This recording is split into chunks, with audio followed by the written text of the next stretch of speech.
말씀과 함께하는 성경 통독 해설 시간입니다. 우리는 하나님의 백성이라는 말을 자주 사용합니다.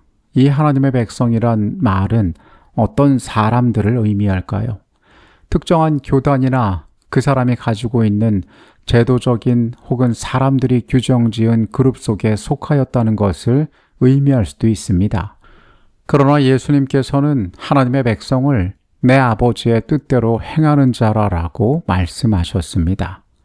하나님의 뜻대로 살아가는 삶이 하나님의 방법대로 자신의 길들을 걸어가는 자들이 하나님의 백성이 될 수 있다는 것입니다. 내일 우리가 읽게 될 말씀의 범위는 이사야 56장에서 58장까지의 말씀입니다. 이사야 56장의 말씀으로 갑니다. 안식일을 지켜 더럽히지 아니하며 그의 손을 들어 모든 악을 행하지 아니하여야 하리니 이와 같이 행하는 사람, 이와 같이 꼭 잡는 사람은 복이 있느니라. 내가 곧 그들을 나의 성산으로 인도하여 기도하는 내 집에서 그들을 기쁘게 할 것이며 이는 내 집은 만민이 기도하는 집이라 일컬음이 될 것임이라. 혈통적 유대인을 넘어 이방인과 내시까지 하나님의 언약에 참여할 수 있다는 복음의 보편성을 선포하고 있습니다. 안식일을 거룩히 지키는 자에게 주어지는 축복과 만민이 기도하는 집으로서의 성전의 사명을 나타냅니다. 반면 직무를 위기하고 탐욕에 빠진 몰지각한 파수꾼들을 엄중히 책망하고 있습니다. 이스라엘의 파수꾼들은 맹인이요 다 무죄하며 벙어리 개라 짖지 못하며 이 개들은 탐욕이 심하여 족한 줄을 알지 못하는 자요 그들은 몰지각한 목자들이라 다 자기 길로 돌아서며. 56장 7절은 신약성경에서 예수님이 성전을 정결케 하실 때 인용하신 핵심 구절입니다. 하나님과의 관계는 혈통이 아닌 믿음과 순종, 특히 언약의 표징인 안식일을 신실하게 준수하느냐에 달려있음을 밝힙니다. 안식일은 하나님의 충성된 백성을 구분하는 거룩한 시금석입니다. 반면 10절과 11절에 짖지 못하는 개는 세속과 타협하여 영적 위기를 경고하지 않고 자아와 탐욕에 빠진 리더십에 대한 엄중한 경고로 주어졌습니다. 파수꾼은 경계의 나팔을 분명히 불어야 하는 자들입니다. 이사야 57장의 말씀으로 갑니다. 의인이 죽을지라도 마음에 두는 자가 없고 진실한 이들이 거두감을 당할지라도 깨닫는 자가 없도다. 의인들은 악한 자들 앞에서 불리어 가도다.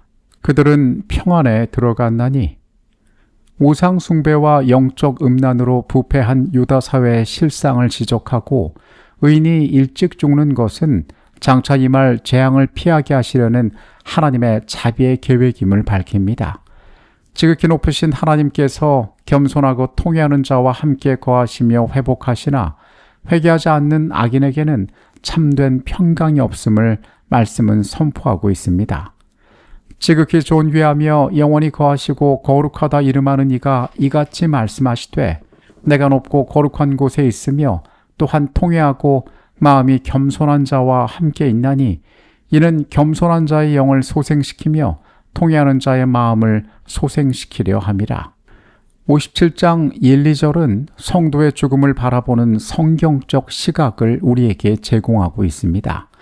악이 창궐하는 세상에서 의인의 슬픈 죽음은 사실상 하나님의 자비로운 보호입니다. 15절은 온 우주의 초월에 계신 하나님이 가장 낮은 자의 마음에 임재하시는 놀라운 역설을 보여주고 있습니다. 참된 부흥과 영적 소생은 자신의 무력함과 죄를 깨닫고 통회하고 겸손한 마음으로 하나님 앞에 엎드릴 때 일어납니다. 교만한 자에게는 하늘의 위로가 들어갈 자리가 없지만 자아를 낮추는 자에게는 하나님께서 친히 거처를 삼으실 것입니다. 이사야 58장의 말씀으로 갑니다.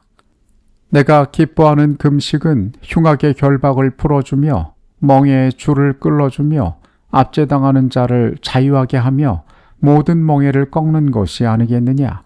또 줄인 자에게 양식을 나누어주며 내게서 날 자들이 오래 황폐된 곳들을 다시 세울 것이며 너는 대대로 파괴된 기초를 쌓으리니 너를 일컬어 무너진 데를 보수하는 자라 할 것이며 길을 정화하여 거할 곳이 되게 하는 자라 하리라.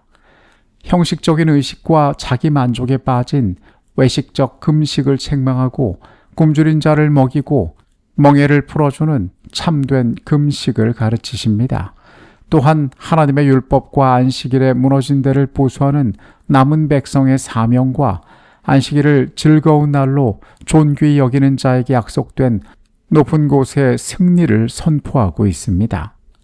만일 안식일에 내 발을 금하여 내 성일에 오락을 행치 아니하고 안식일을 일컬어 즐거운 날이라 여호와의 성일을 존귀한 날이라 하여 이를 존귀하게 여기고 내 길로 행하지 아니하며 내가 여호와 안에서 즐거움을 얻을 것이라.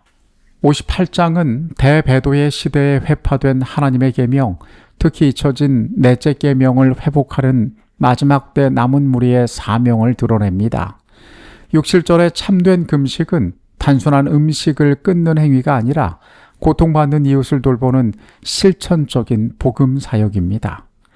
이웃의 짐을 가볍게 하고 가난한 자를 돌보는 실천적 사랑은 이기적인 종교보다 하나님께 훨씬 더 귀하게 여김을 받습니다. 이것이 바로 그리스도께서 이 땅에서 보여주신 사역의 본질이셨습니다. 안식일은 무거운 짐이나 규칙의 집합이 아니라 즐거운 날이며 여호와의 성일입니다. 회파된 안식일의 진리를 바르게 보수하고 지킬 때 하나님께서는 자기 백성을 땅의 높은 곳에 올리시고 영적 승리를 맛보게 하실 것입니다. 이사야 56장에서 58절은 혈통을 넘어 만민을 향해 열린 구원과 안식일의 표상, 통회하는 자의 마음을 성전 삼으시는 자비, 그리고 형식적 종교를 벗어난 이웃사랑과 무너진 안식일을 보수하는 참된 경건의 회복을 다루고 있습니다. 형식적인 종교 행위와 이기심을 버리고 통회하는 심령으로 겸손히 하나님 앞에 나아갈 때 하나님은 참된 사랑의 실천과 무너진 안식일을 보수하는 신실한 삶을 통하여 우리를 만민을 위한 기도하는 집과 같은 구원의 통로로 삼으실 것입니다. 오늘 우리가 이 놀라운 구원의 여정에 하나님의 부르심에 반응하여 동역하는 자들이 되기를 간절히 바라겠습니다. 수고한 모두에게 하나님께서 평안의 밤을 허락하시기를 바라겠습니다. 내일 다시 찾아오도록 하겠습니다. 우리를 사랑하시는 아버지 하나님, 우리에게 두신 진리의 계명의 가치들을 우리가 발견하고 깨닫게 하여 주시옵소서. 안식일을 우리에게 허락하신 축복을 기억하게 하여 주시옵소서. 이 날을 수고와 무거움의 날이 아니라 주님께서 우리에게 구별하신 즐거움의 날, 거룩함의 날로 지킬 수 있도록 주여 축복하여 주시옵소서. 주님의 선하신 인도가 삶을 보호하고 새롭게 함을 우리가 단 한순간도 잊지 않고 기억하게 하여 주시옵소서. 거룩하신 예수 그리스도 이름으로 기도합니다. 아멘.